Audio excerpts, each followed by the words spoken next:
Hi friends, hello అందరికీ నమస్కారం. ఎలా ఉన్నారు? బాగున్నారా? ఆగండి. ఈరోజు మీ అందరికీ చాలా అంటే చాలా కమ్మటి రెసిపీ చెప్తాను. ఎంత కమ్మగా వస్తుందంటే ఒక్కసారి ట్రై చేయండి. నేను చెప్పిన కొలతలతో చాలా అద్భుతంగా వస్తుంది. వెళ్ళే ముందు సబ్స్క్రైబ్ చేసుకొని సపోర్ట్ చేసి వెళ్ళండి. నాకు చాలా సపోర్టివ్గా హెల్ప్ఫుల్గా ఉంటుంది. మీ ఎంకరేజ్మెంట్ చాలా అవసరం ఫ్రెండ్స్. ప్లీజ్ ఖచ్చితంగా ఎంకరేజ్ చేయండి.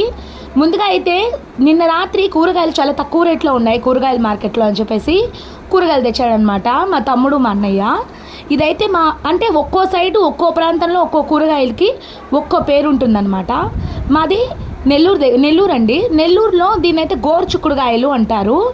కొన్ని దగ్గర మళ్ళీ ముట్టికాయలని అలా అంటూ ఉంటారనమాట.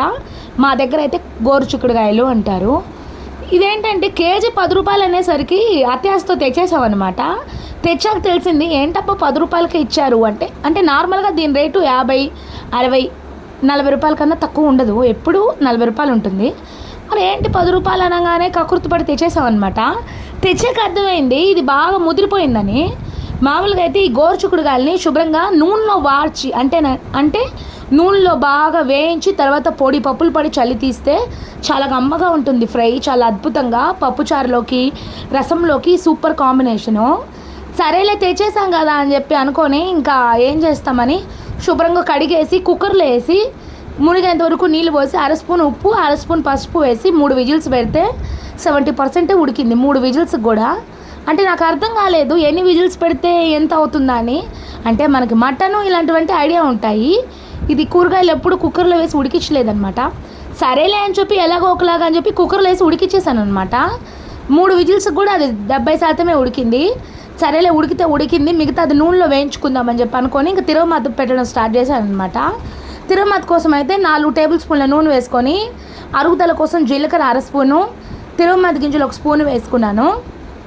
ఇంకా మీడియం సైజు ఉల్లిపాయ సన్నం తరుగు, 4 రెమ్మల కరివేపాకు, పెద్దది తెల్లగడ్డ ఉంది కదా ఫ్రెండ్స్, వెల్లుల్లిపాయ, అది శుభ్రంగా దంచి అది కూడా వేసుకొని 1 నిమిషం పాటు వేయించుకొని ఈ విధంగా ఇంకా ఉడికించుకున్న గోరుచిక్కుడుకాయలు ఉన్నాయి కదా ఫ్రెండ్స్, అవి వేసేసి ఒక 15 నిమిషాలు బాగా వాడ్చుకున్నాను. నూనెలోనే వాడ్చుకొని 15 నిమిషాల తర్వాత ఇది వేరుశెనగ పప్పు ఉంది కదా, అది ఒక 100 గ్రాములు, ఒక 1/2 కప్ అంతా తీసుకొని శుభ్రంగా వేయించుకొని అది కూడా మిక్సీ పట్టుకొని ఆ పొడి వేసి తర్వాత 2 స్పూన్ల వరకు కారం వేసుకొని బాగా మిక్స్ చేసుకొని దింపేశాను.